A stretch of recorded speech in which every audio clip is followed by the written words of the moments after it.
What's up, everybody? So, if you're watching this, it says that you could make about $350 to $700 a day without using your camera. It's kind of true. Uh, Basically, and the gist of it is this: all of this will make your life much better on the set. So, if you're out there as a videographer and you're charging $300, $500, $1,000 a day just for your services, congratulations, you're getting clients. One of the things that a lot of us do not do is charge for the gear. Now, if we're on a regular set and we have to get some equipment, we'll pass on the charge. We'll go to say, let's add this. This is a local place, which is Glazers, and they'll have a list of equipment. So how much does it cost to rent for the day? So let's say it's an FX3. It's 125 bucks to rent that for the day. Let's just say there's a monitor you want to put on there. You're anywhere between 80 to, who knows, 100 bucks a monitor, especially when it's a 7-inch in recording. That's a 7-inch in recording. So yeah, it automatically gets you there. So that's 225 bucks. You got a couple lenses. Lenses aren't going to be expensive. If you got three lenses, you're looking at about 100 bucks for that one day. Could be more, but about 100 bucks for that day. So, for example, if we're doing Sony 18 to 110 OSS, you're looking at like $35. So you can have one of those. I've got one of those and say two Batas lenses. Uh, that's another 60 bucks for these two for rentals. Boom.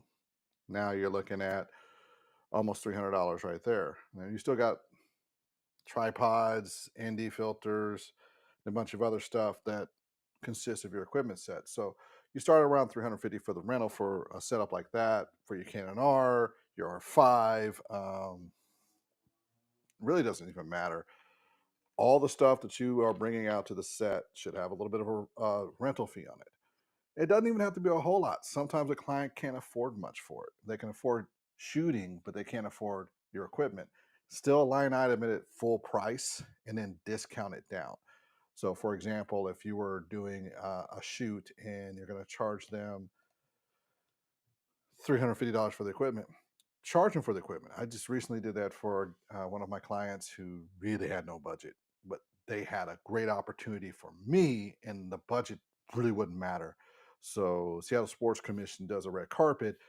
They didn't have the budget for the level of equipment I was bringing out, period. I had two setups like this.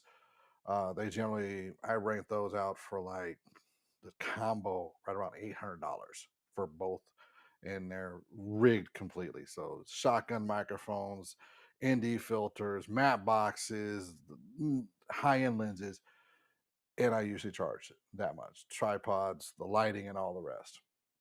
The whole kit's around $750 to $1,000, depending on how in depth we're getting for that day shoot. And frankly put, it cost me about $15,000 to replace that equipment. So I do put a fee to it if there was an issue. Um, minimum of 1,000 because it covers my deductible too. So it's like I'm not going to come out there without my deductible covered with my equipment. If you want to bring your own out there, you want to rent the other equipment, I'm cool with that. So we did that, but I discounted it because they just couldn't afford it. They could afford my rate for just standing there and shooting the camera, but they couldn't afford the equipment and they couldn't afford to rent everything. And I'm like, that's cool.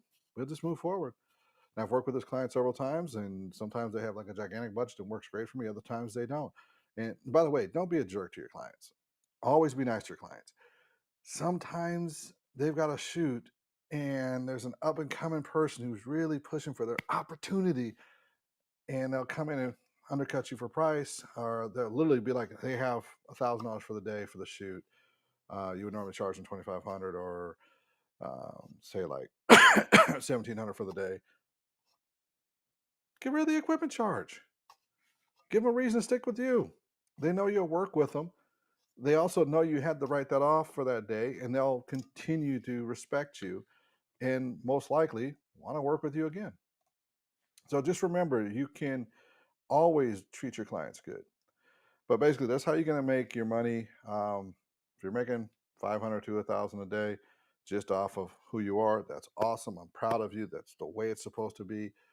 But there is some cost in the equipment you invest in, and it's really important that you do start adding that into your daily shoots. Now, I do also packages in general that have it already built into it. Um, I have a package that's a half day and a full day for those.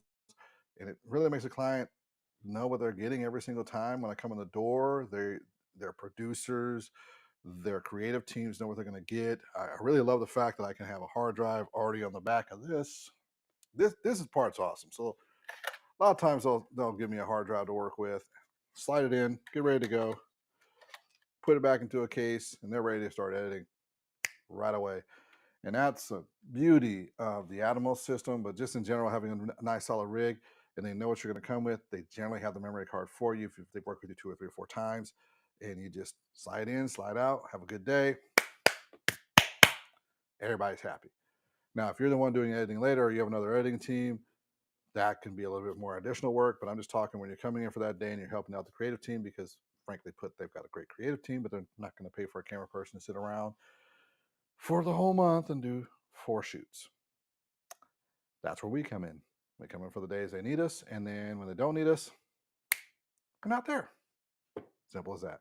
All right, y'all take care. Bye now.